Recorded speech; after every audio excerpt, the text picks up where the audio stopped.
Which of the following represents the Coulomb gauge condition? So Coulomb gauge condition is basically divergence of A equal to 0. A is vector potential, and what it does, it is decoupled scalar and vector potential. Okay, Coulomb gauge condition basically decoupled scalar. फिर Lorenz gauge condition in time varying electromagnetic case क्या होता है? Del dot A minus mu epsilon del V by del t equal to 0 है ना. Del dot equal to minus mu epsilon del V by del t equal to 0.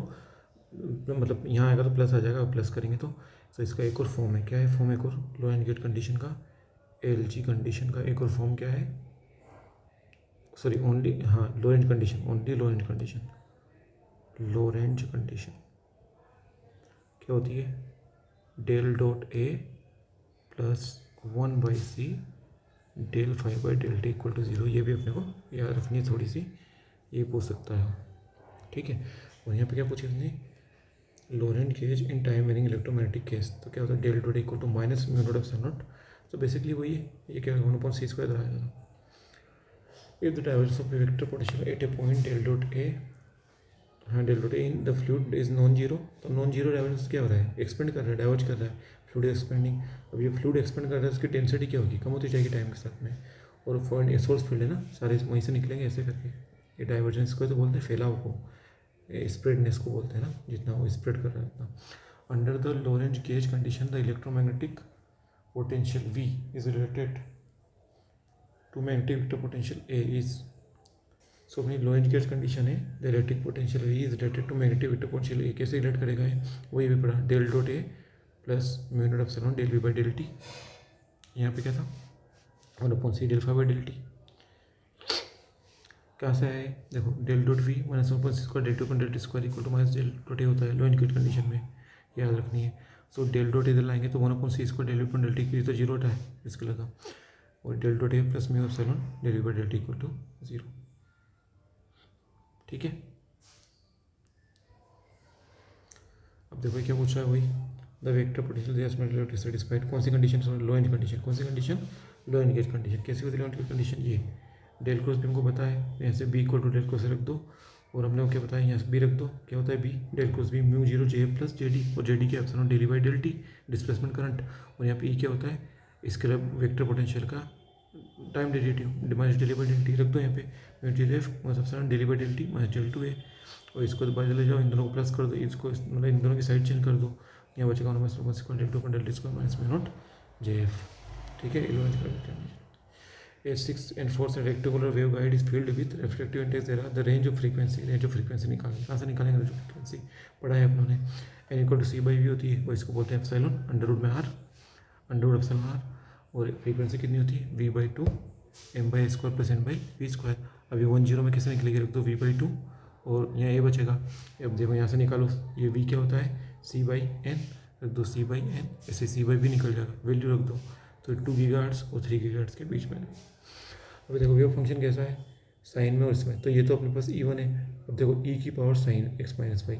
So e की power का जो graph होता है ना, वो plus और माइनस e की पावर x और माइनस इसका ओरिजिन के रिस्पेक्ट में सिमेट्रिक होता है, इसलिए सिमेट्रिक वेव फंक्शन हो जाएगा. और पॉइंटिंग वेक्टर क्या होता है? एनर्जी पॉइंट या पॉइंट टाइम होता है. एक constant current is flowing through a cylinder wire then the Poynting vector surface of the cylinder is. ये क्या होता है? E cross B upon mu not.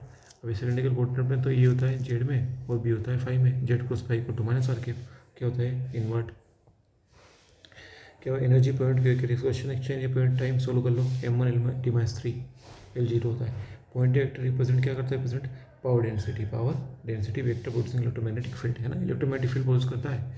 Electric ये गलत है ना, इलेक्ट्रोमैग्नेटिक EMW है ना, EMW अपनी वो प्रोड्यूस करता है. What is the magnitude of Poynting vector? Poynting vector किसका? इसका मैग्नीट्यूड किसमें? सिलेंड्रिकल है. और सबसे v/2πrl times I. Electric field दे दिया, मैग्नेटिक फील्ड दे दिया, पॉइंटिंग वेक्टर निकालना है. ई क्रॉस भी निकाल लो, अपन म्यू नोट कर देंगे, क्रॉस करके निकाल लिया, ये आ गया. और ये कोस स्क्वायर का एवरेज कितना होता है? 1/2 होता है. 1/2 होता है कोस स्क्वायर थीटा का एवरेज. अब देखो electrodynamics. Curling magnetic field is approximately expressed as AD में. कर्ल क्या होता है? Del cross B mu naught डे प्लस जेडी, और जेडी के epsilon del E by del T. तो क्या प्रेजेंट कर रहा है?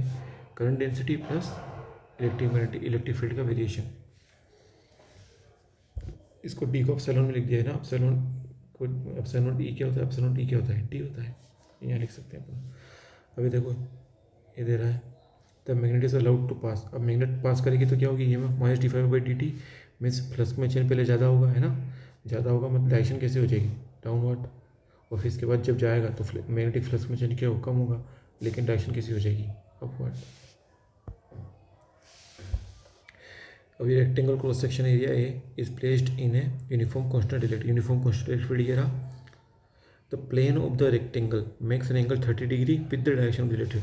अब डायरेक्शन ऑफ इलेक्ट्रिक फील्ड मान ली ये है, और प्लेन कैसा है इसका, ये मल्टीपल डायरेक्शन में ये निकलेगा, है ना, समझ में आ रही है।